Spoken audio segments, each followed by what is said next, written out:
Good day, everybody, and welcome to another edition of the Military and Foreign Affairs Network. I am your host, the voice of reason. So, again, I wish everyone a happy Easter today. Now, we are going to continue our analysis of the war between the Russian Federation and Ukraine, even today. So, the question is what is the current Russian strategy? Now, I've titled this episode The Russian Iron Rain of Spring. The Iron Rain of Spring.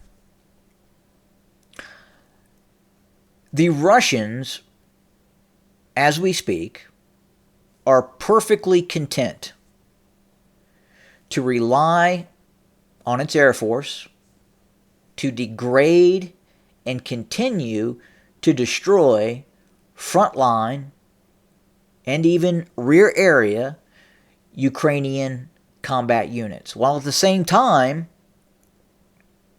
focusing its cruise missile, ballistic missile capability, and guided glide bomb capability against sensitive Ukrainian rear area targets. Now, do you remember the air campaign during the 1991 Gulf War? That campaign lasted several weeks to the buildup of the actual ground invasion and the famous left hook around Kuwait and ultimately defeating and destroying the Iraqi military. Now, are we going to see something similar from the Russians in regards to this continued air campaign that is ongoing? Very possible.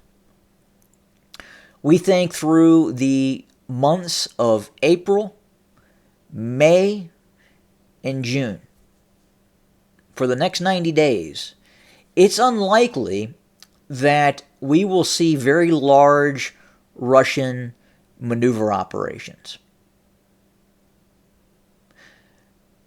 But what we are going to see is the continued use of Russian air power. We're seeing right now about 70 to 100 sorties per day by Russian Su-34 fullbacks, Su-24s, Su-30s, Su-35s, even the Su-57s. Backfire bombers, blackjack bombers, bear bombers, Su-25s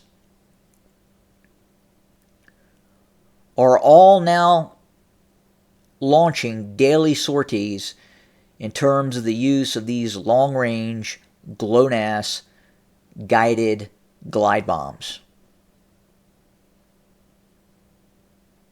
We are seeing a wide range of different glide bombs being used, to include newer systems coming online, such as the 6,000-pound glide bomb of immense destruction. Between 500 and 1,000 Ukrainian aim points are being hit per month.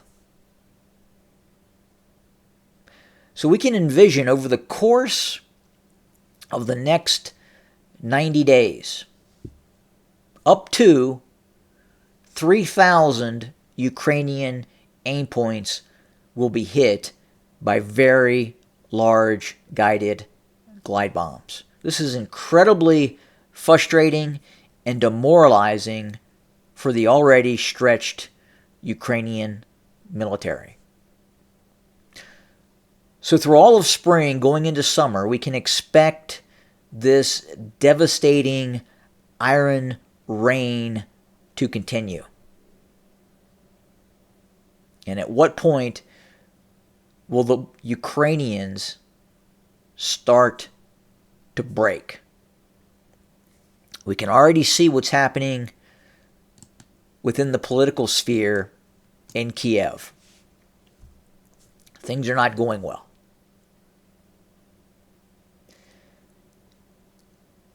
The Russians are going to be patient. There is no reason the Russians need to launch large-scale ground operations as of yet. It's very difficult for the Ukrainians to respond to what's right now happening within the confines of this conflict, especially with what's happening with these glided weapon systems. And when you look at the amount of ordnance that is being used by the Russians, both in terms of glide bombs, in terms of cruise missiles, this rotation of KH-101s and then caliber cruise missiles, and not to mention the vast superiority in terms of heavy artillery along the front lines. Now, while this iron rain continues to destroy and degrade the Ukrainian military along the front lines and rear areas, there is a very large Russian ground force being built up along the front lines. Now, when the Russians will use this force, it's difficult to say. Most people believe middle of summer, late June, early August, July.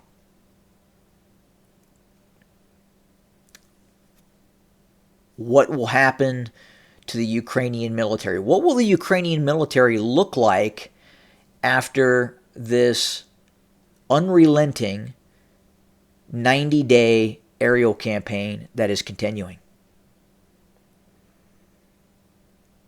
And then what will happen when we see these large-scale Russian offensive operations numbering in the hundreds of thousands of Russian troops with thousands of tanks?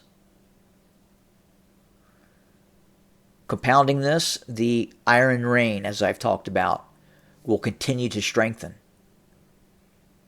It's not going to decrease. It's only going to strengthen in terms of the Russian ability to produce massive amounts of these glide bombs, cruise missiles, ballistic missiles, and obviously the heavy artillery that is also being used. Not a good situation if you are the Ukrainian military. The upcoming months leading into late summer could be an incredibly crucial period for this conflict.